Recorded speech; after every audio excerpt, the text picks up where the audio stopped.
watched Superman 2025. It was awesome! Everything that I loved about the character was conveyed on the big screen. Border policy, people were going to die. Political optics, people were going to die. Government allies, people were going to die.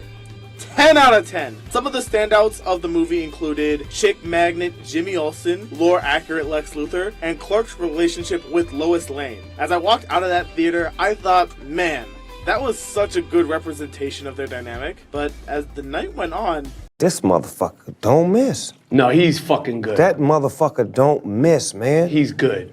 In the heat of battle, he don't miss. No. In the heat of controversy, he don't miss. No. hot take, civilian love interests in superhero adaptations suck. They just do. I doubt I'm alone in thinking that. We've all seen the videos online. They can be toxic, overbearing, misunderstanding, and frankly, just not entertaining in a medium built to entertain. The latter of which is usually all it takes to make it to a top 3 of fandom's shit lists. This trope exists all over fictional media, but for the superhero genre, it usually translates to a love interest that lacks either superpowers or special skills of their own. Maybe the expressionist piece? Mary Jane, Iris West Allen, and Amber from Invincible are all examples of love interest without any powers that have little relevance in the overall A-plot of a story, and whatever attempts they make to drive the plot or create developments themselves usually reflects negatively on their character, either by overstepping their importance or undermining the main characters. Doesn't matter if you haven't been the same character for 2 seasons in a row, they're still making video essays about you in the big 2025. Over time, the conversation went from these characters just needing better writing to a good amount of people, myself included, believing that superheroes dating a civilian will always lead to the most toxic power dynamics in fiction. Sometimes not even on the fault of the civilian. Can we all agree that Debbie Grayson is a G in that show? Arguably one of the best written characters besides Omni-Man himself. But if you examined Debbie's lifestyle as the wife of the most powerful hero on Earth, holy shit! Debbie could be raising Mark as a single mother for months at a time before he went AWOL. And unlike military or service members, there's no warning or notice. He could be sipping coffee 1 second and then trapped in another dimension for months the next. So that sense of loneliness was ever present, even when he was. Her value as a member of the family is put into question more than the literal baby. The one thing she has going for her outside of her family is that she's a killer real estate agent. Even that's not enough for the sense of helplessness driving her to alcoholism, which may or may not even predate the events of the series. She has 0 friends outside of the super spouses, and her social circle is so small, she has to date a co-worker. If not for her son, she was ready to end it all. Debbie is the character that fully convinced me that even if you checked all of the boxes that made you a positive love interest for your MC, you're cooked! You are the side piece of the relationship the MC has with the world. Your presence is never necessary, your input is never valued, and you better be okay with your significant other showcasing to you their ability to tell bull-faced lies that can perfectly line up with each other for over the course of years. Yes, protecting their secret identity is a good enough reason to do so. No arguments here. But you have to move on with the knowledge that your spouse can be a tier 1 gaslighter when they want to be. And don't you dare get insecure or show any negative emotions towards how your relationship functions, you social pariah. The writers will neuter you expeditiously. That's no way to live, let's be honest. So civilian love interests in superhero media should not work in theory and very rarely in practice. So why does Lois work? In all of her adaptations in film and TV, whether animated or live action, I've actually struggled to find a Lois Lane that I actively despise. Not just me, Lois Lane doesn't hold the same energy that names like Mary Jane or Iris West give off. Superman has had a myriad of superpowered love interests, sometimes in the same series as a Lois Lane, and Lois is damn near always seen as the superior alt, and is typically Clark's endgame anyway. Even when a newer take on the character pulled the same trope that buried Amber in infamy. The internet did not unite in the same overwhelming force. Ma's Lois still ended up being a top 3 adaptation contender, even with that handicap. And steep competition, mind you. But that shouldn't be the case, right? I think the first thing we need to go over before anything else about the character is a pitfall that I think most civilian relationships struggle with. Why are you here? Is the character providing something no one else can? Are they being helpful in ways the main character would suffer without? Or is the main character arguably better solo? Characters are meant to make mistakes in a story, yes, but they usually have a lot of positive traits that make up for it. As a niche example, Zuri from Redemptor is a character that causes one of the conflicts to exacerbate in ways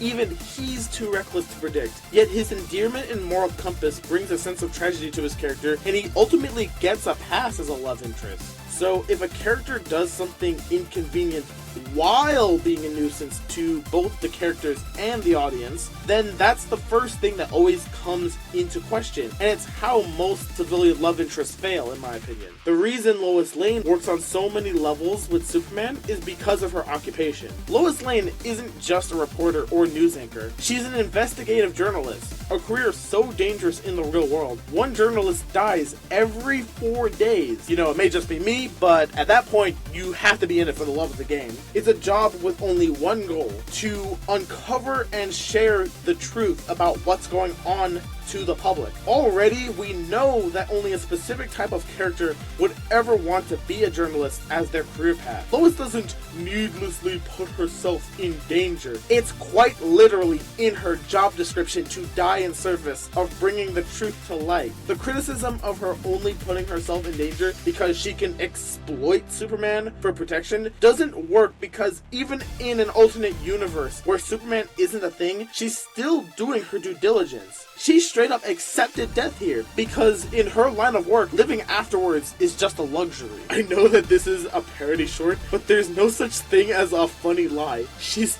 just like that. So we have the why, then there's the what. What does Lois provide that no one, not even Superman, is capable of without? Guys, she's the sole reason Superman isn't slandered in the streets like a certain web-slinger. Superman's public reputation arguably holds more of a presence in his character than Spider-Man. There's not a single adaptation of Superman that doesn't tackle this at least once. Hell, multiple times in a single canon. Lex Luthor is Superman's #1 op, and his strategy for taking on the Man of Steel has always been a two-pronged approach. Beat Superman up at night and slander his surname in the day. While Lex usually loses in both fronts, you know, because truth and justice always prevails after all, Lois almost always has a hand in defeating Lex on the public reporting front. Lois's whole career is built on uncovering fake narratives, deliver true details on current events in Metropolis. She is at her best when she is working with Superman to expose false narratives, which Lex and others would get away with otherwise. Seriously, worst case scenario, Lois is just a minding her business damsel in distress in a story. She's still the most credible witness on the planet, so Lex can't twist the narrative against Superman. But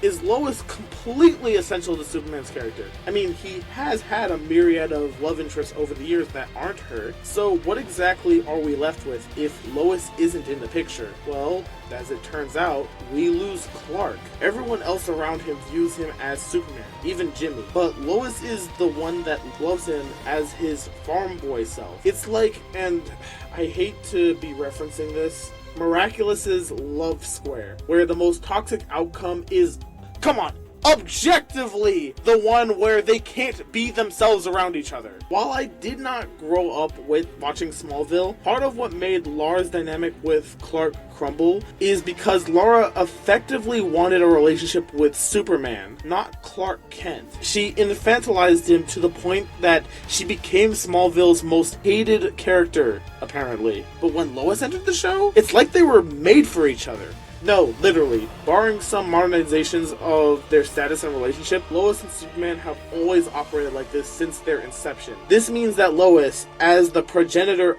of the civilian love interest trope, has always had one leg up on all of her descendants. She was created with Superman's theme in mind. There's no sidestepping this. A lot of love interests, men and women alike, are there just to be there. Sure, it has gotten better over the years, but typically, they're just another source of drama for the medium to milk. Hell, they don't even have to be powerless. Despite his popularity, what is the point of Cat Noir? If the theme of the show was love conquers all, why can Ladybug solve the day without him? And if he's the last man standing, they're fried. If the theme of the show was teamwork makes the dream work, then he's not even needed as backup, because she's spoiled for choice, and he ends up not mattering to the point where that the final battle with the main villain of 5 seasons apparently doesn't have him in particular. He's useless! Utterly useless! The best love interests are more than just plot devices or drama factories, but also work with the themes of the entire character and show. The point of Superman is that hope,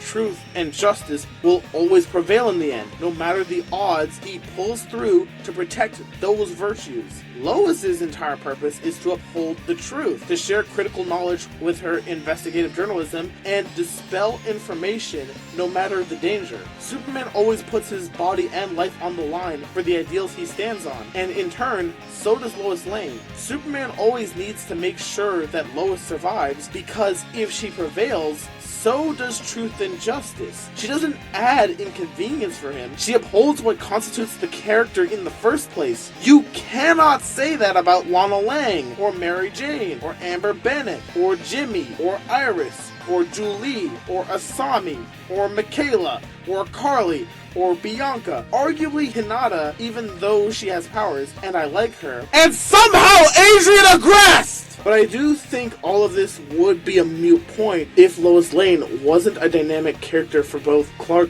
and the audience. Her dry, sometimes cynical dialogue bounces off neatly with Clark's optimism and witty comebacks. The situations she finds herself are borderline regular show, which coupled with her determination and thankfulness by the end, ends up being more endearing than it is annoying. Lois straight up makes Clark funnier than he would be otherwise. The best written relationships are when the characters are better together than apart. Looking at you, Eve. Also, despite the massive power difference between them, both Clark and Lois share the energy of I will move heaven and earth if it means you're safe by the end. Get you a woman who will stage a heist of a whole spaceship to infiltrate a space fortress for you during a rough patch.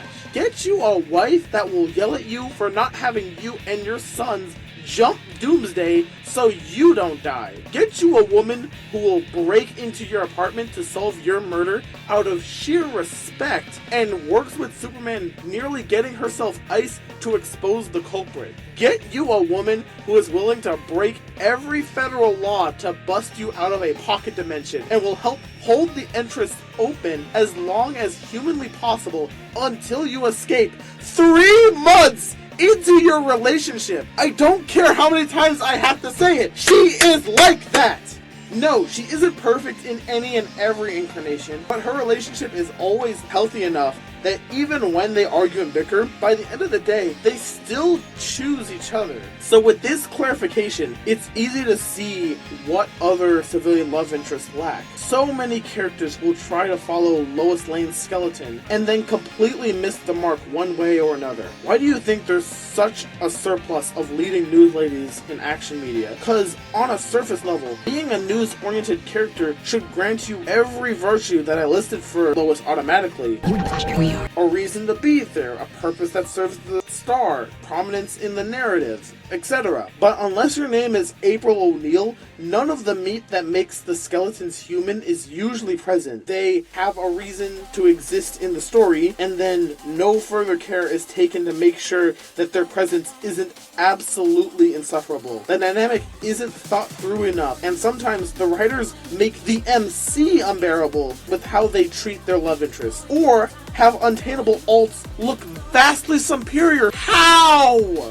So Lois, the original love interest to this day is the best of her archetype, and it's not even close. Unless you deeply consider how your MC's love interest is going to function in the world, both realistically and thematically, your fan base is better off shipping the MC with the villain that commits mass atrocities, but are more relevant and overall fun to talk about. Or, give them powers. Not an instant fix, clearly, but it's probably easier to write around. It's honestly funny how nearly 100 years later, there's never been another Lois Lane.